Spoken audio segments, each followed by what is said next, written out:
Narcissistic parents, um, it's a lot of narcissistic parents. Like, it's a lot of narcissistic people out here, you know, and they grow up in this toxic environment. When you grow up in that environment, it's normal to you. It's normal. You know, it's like somebody outside in different countries. It's not normal certain things. Like for certain things to be broadcasted um, all on our TVs and stuff like that. Like certain things in other countries, they don't do it the same. They don't broadcast things like that. Um, so just saying, you know, if that's your foundation, you know, that's always gonna be, you know, a major role in your life because once you take that out, that's your whole ground beneath you. You know, and it's narcissistic parents out there not aware that their parents were narcissists. But I know people, you know, I've been through it. Like these narcissistic parents, like basically run that person's life. You know, it's so obvious the role that the parent played in that child's life because they're either, you know, going back and forth with their mother or father or whatever, or it's a situation to where they control to the point their life is controlled around their parents. They feel like they have to take care of their parents. You know, they're obligated to do this, that, and the third because this is my parent or this is that. So once you adopt that mindset, that parent can always pull those strings with that child to stay in their life because that parent becomes their epic center of life and they know how to affect that person the most by calling them things, bringing them down any type of way they can. And they need that validation. You know, they raise these children up needing that validation there to where they can't even sustain them themselves. They need that validation. So they constantly, you know, the parent will bash that child um, to keep seeking that approval that never comes. Um, so you know, it's so many different types, you know, parenting styles, you know, that cause this narcissistic, and it's not just on one parent either. You know, the environment and all, and I believe these things start when the child is in the stomach. This stuff doesn't just start when you're born. Like this stuff goes beyond that. Everything has an effect. Everything. If we don't know that, we should know that's a law. If no, we don't know no other laws, universal laws. We should know that to every cause, there's an effect. So all these emotions and you know drama, everything, food you eat, and everything is, you know, this stuff starts before the child is here. The environment that you in, everything.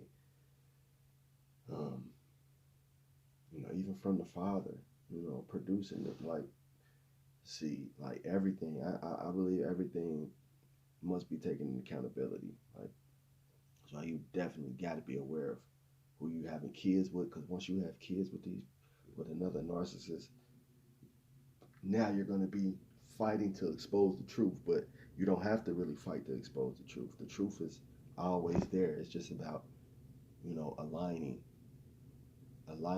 you know, the child with the truth to where they can identify the truth and not just perceptions, but the one truth that's out there, you know. We all got sides, but it's only one truth. But so be careful when you're having kids with these people, man, because once you have one with a narcissist,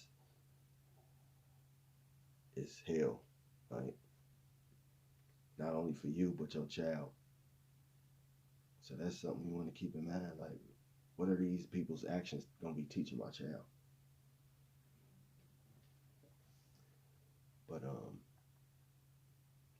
But then there's narcissistic parents that um,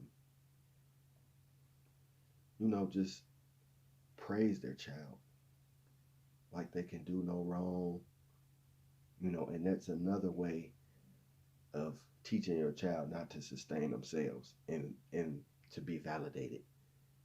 That's why a lot of these narcissists, the validation is so real. They need validation from everything they see. They need a magazine to validate their life. They need a TV show to validate their life. They need people around them to validate their life. They need everything is to validate who they are, or they don't want you around them, right? Because people are so weak and conditioned, you know, to be assured by something or someone. They praise the child, give them everything, and the child used to everything, so it hurts so much when things are taken away that's value to them. So now they're forever conditioned. I'm always right until I'm always everything is going good, and until I get these things taken away. I'm the best. You know, and I'm nothing when I don't have these things, basically, because their emotions are attached to these things. You don't want your emotions attached to anything outside of you. That's dangerous.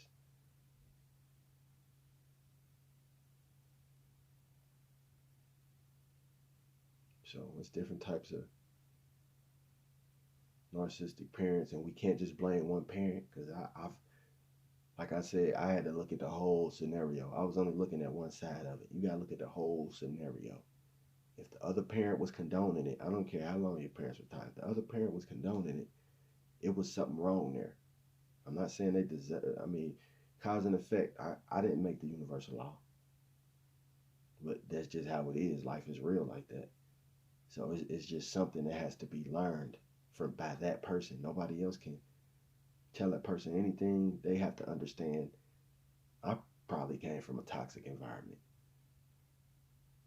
You know, these things I'm dealing with is not normal. So we got to look at the whole picture, and it ain't even about blaming nobody. It's just getting this right so we don't repeat this again in our lives or in our child's lives. What does it matter if you make them feel bad and you right? If your life is in turmoil and mess and in shambles, it don't even make sense. So the only thing that really matters is getting a plain level view to where you can really analyze things the way they need to be analyzed. But it's real with these parents, um, you know, projecting these narcissistic traits into these kids. You see it around you everywhere, all day. So, just my part one.